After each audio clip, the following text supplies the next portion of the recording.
Hey everyone, Eric Vanek here of South Harmon and the America's Game podcast. You can follow me on X at Eric Vanek NFL. Follow South Harmon at South Harmon FF on X as well.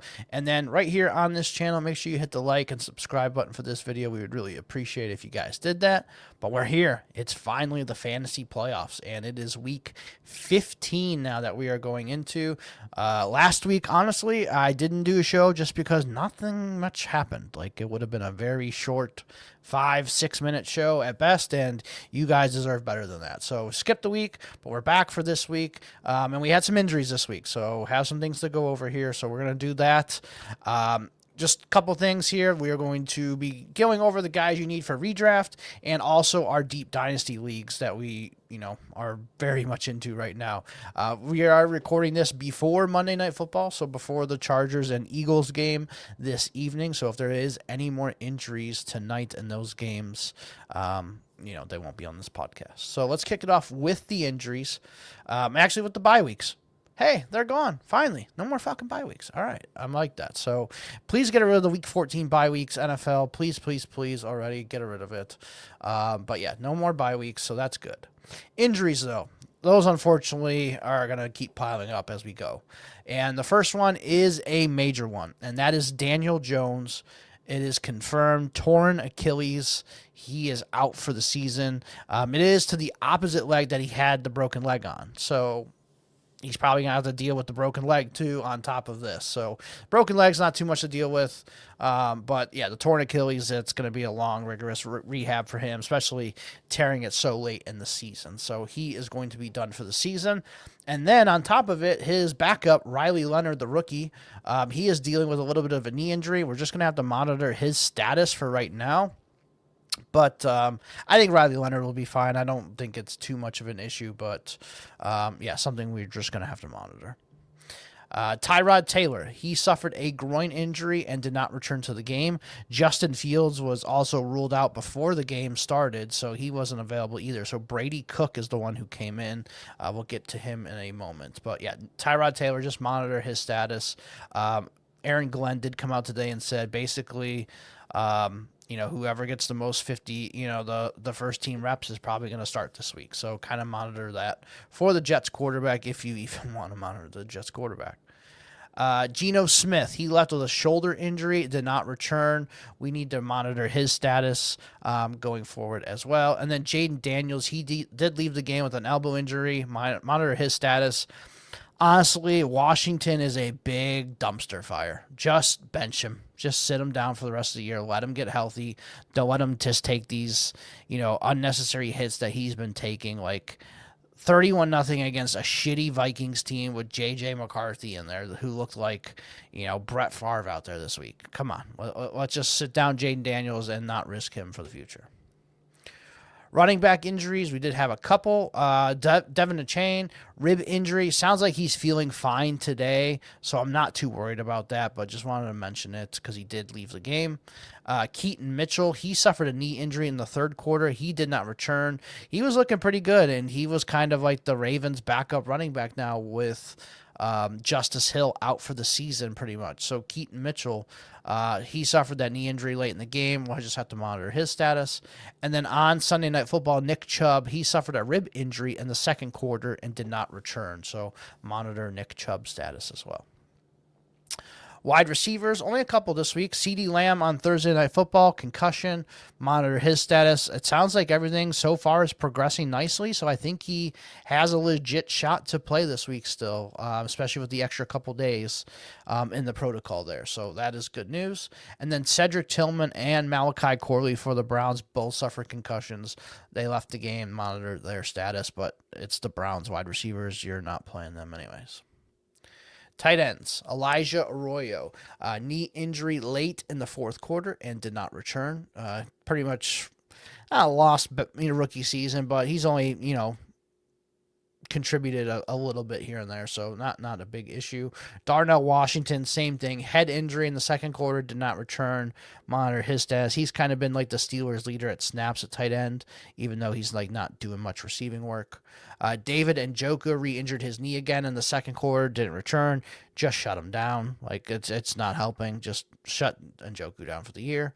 And then Zach Ertz, very bad knee injury. Didn't look very good from all the camera stuff that we've seen. That might just be a wrap on his career, to be honest with you. So in Dynasty leagues, I'm dropping Zach Ertz. I'm sorry. I'm just going to drop him. Like, if he returns, like, it looked like a multiple knee ligament injury or, one of those things, and he's already 35, 36, returning from that, and probably going to miss most of next year, too, on top of it. Yeah, no thanks. I'll just drop him. So, yeah, that is it for the injuries. Let's get into the waivers. Redraft quarterback this week's Marcus Mariota. If he is the starter, he would be against the Giants. I don't mind that one. Jackson Dart versus Washington. If somebody dropped him this week because he was on bye, Jackson Dart is a good one. And then Bryce Young versus the Saints. I think that could be a nice one too. Coming off of the bye, hopefully Bryce Young, looks a little bit better here. So I like that one. Dynasty quarterback. So Riley Leonard. Daniel Jones' Achilles injury, out for the year. And there's also no timetable return on Anthony Richardson either. Anthony Richardson might just miss the rest of the season. So it might be the Riley Leonard show here going forward. And if you've paid attention to my stuff this year, I'm a big Riley Leonard guy for Dynasty because of his rushing ability. Now, he didn't run a ton in this game. Actually going to pull that up real quick while I have it here. So just bear with me one moment. Here we go. Game book. So Riley Leonard, he had 2 carries for 5 yards and the rushing touchdown. So I expect Riley Leonard to have a lot more rushing opportunities and rushing yards going forward. He could be, kind of like what Tim Tebow was back in the day. Not saying the passing numbers are going to be pretty much. He's going to have growing pains. He's going to have mistakes. He's a rookie. But it's, it's somebody that you should probably spend the rest of your fab budget on if he's available in your league, to be honest with you. I think a lot of us would have laughed at, Drew Lock or, Tommy DeVito. I'm not spending any money on those guys in my best ball leagues. Guess what, guys? And 2 years ago, Jake Browning, same thing. Those guys won me championships. Tommy DeVito, Jake Browning were in my championship best ball winning roster. Tommy DeVito and Jake Browning. Imagine saying that at the end of the beginning of the year. So Riley Leonard, 100% could be in your best ball starting lineup week 17 for your championship game because he runs for 60 yards and a touchdown and maybe throws for 2 more. Very, very possible. So I am spending whatever fab I have left to get Riley Leonard if I need a quarterback. Even if I don't need the quarterback and I want to have an extra quarterback going into the fantasy playoffs here, I'm going to go ahead and do it. So Riley Leonard, especially in our dynasty leagues, best ball leagues, I am making the effort to spend the money on him. Brady Cook. So if Tyrod Taylor and Justin Fields cannot go, Brady Cook would start for the New York Jets. I don't like Brady Cook. I don't think he's very good, but same vein as Riley Leonard. If he's a starter, he probably is worth something. So, but that's only maybe a 1 week guy, maybe 2 weeks. So just, monitor your expectations there.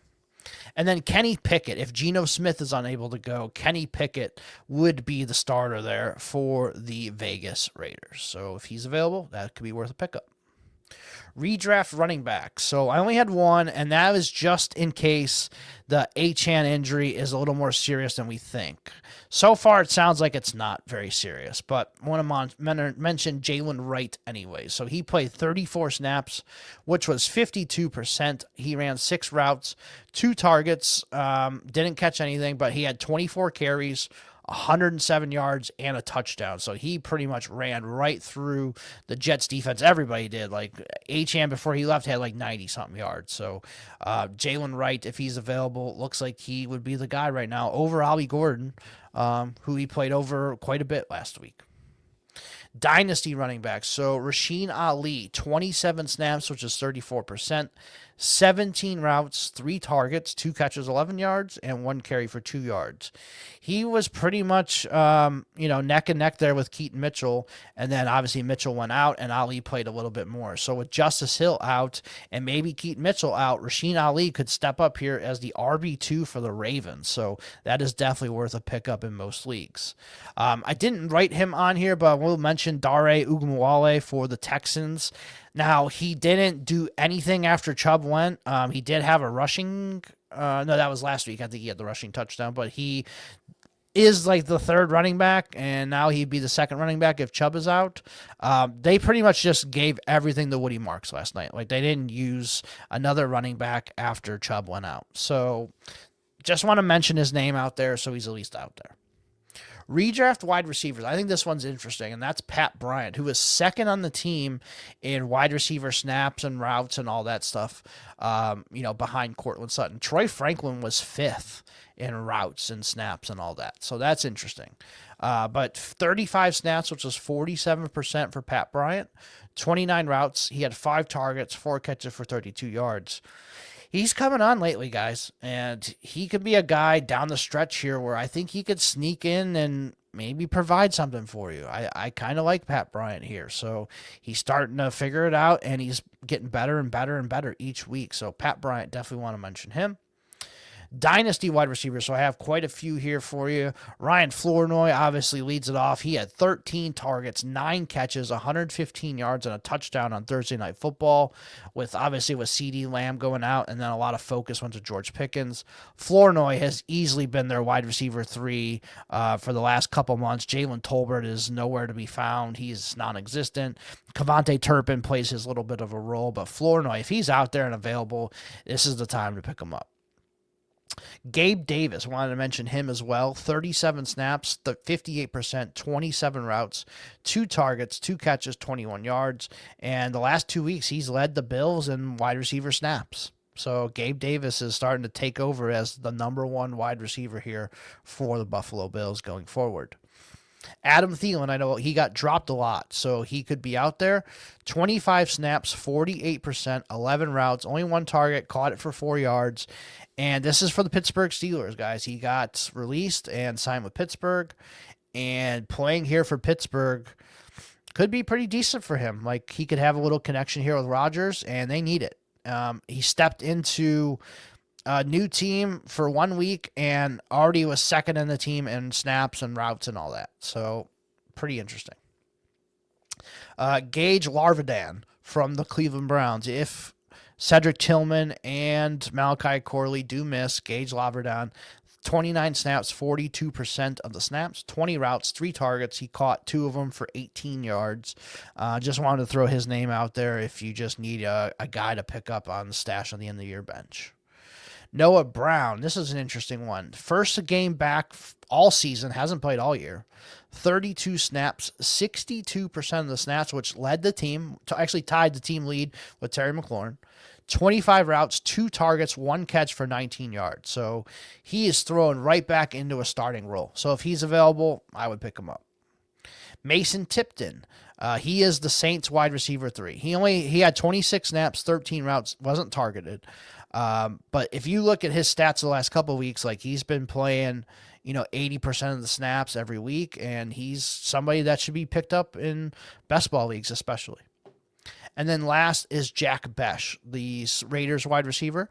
42 snaps, which is 82%, 31 routes, 6 targets, 6 for 50 yards. His best game yet as a pro. Dante Thornton was out. It was nice to see Jack Besh get in there and do something. Tight ends, redraft tight ends. Isaiah Likely, 48 snaps, which was 60%, 22 routes, 5 targets, 4 catches, 25 yards, and a touchdown. Should have had a touchdown last week as well. He's been playing a lot better, and, tight end is very hard to find. He could be somebody you could throw in, and he could do pretty well for you. So Isaiah Likely, if he's available in your redraft leagues, pick him up. Gunnar Helm. He's been playing more than Chigakonko the last couple weeks. This week wasn't as good, but the previous couple weeks he was in double-digit points in your tight end premium leagues. So Gunnar Helm, 44 snaps, which was 67%. He only ran 13 routes, 2 targets, 1 catch for 8 yards in this game, but he's somebody that's slowly starting to take over as the starting tight end here. So that's somebody you need to pick up. And then Colby Parkinson, 48 snaps, which was 69%, 22 routes, 5 targets, 3 catches, 32 yards, and a touchdown. I think that's 3 or 4 weeks in a row with a touchdown for Parkinson, and he is taken over as the Rams tight end 1. They also use Davis Allen quite a bit, and they use Terrence Ferguson quite a bit. So it is a 3-way fuckfest, unfortunately, but something we're going to have to monitor here. And then Dynasty tight ends. So the 2 I have here are the Washington guys. Ben Sinnott, 13 snaps, 25%, 3 routes, 1 target, 1 catch, 8 yards. I think he would be the guy that replaces Zach Ertz here going forward, and that's what I'm hoping to see. Like, they have to see what they have in this kid. Like, it's been 2 years now, almost 2 years. We have to see what this fucking kid's got. You drafted him this high, like, he's got to play. And if he doesn't do anything the rest of the season, I'm done. Out. Good. Gonzo. See ya. Bye. So, yeah, just keep that in mind. And then I want to mention John Bates. He's probably going to be more of the blocker that's there, but 32 snaps, 62%. He ran 11 routes, wasn't targeted at all. They also have Colson Yankoff as well. Yes, funny name. I know. I love it. But if he is available too, that could be a super deep league pickup. But I'm hoping it's Sinnott, and we'll see what he's got going forward. John Bates probably just going to be the blocker, but if he's going to play that many snaps, he could fall into the end zone at some point. So just wanted to bring those guys up to you this week.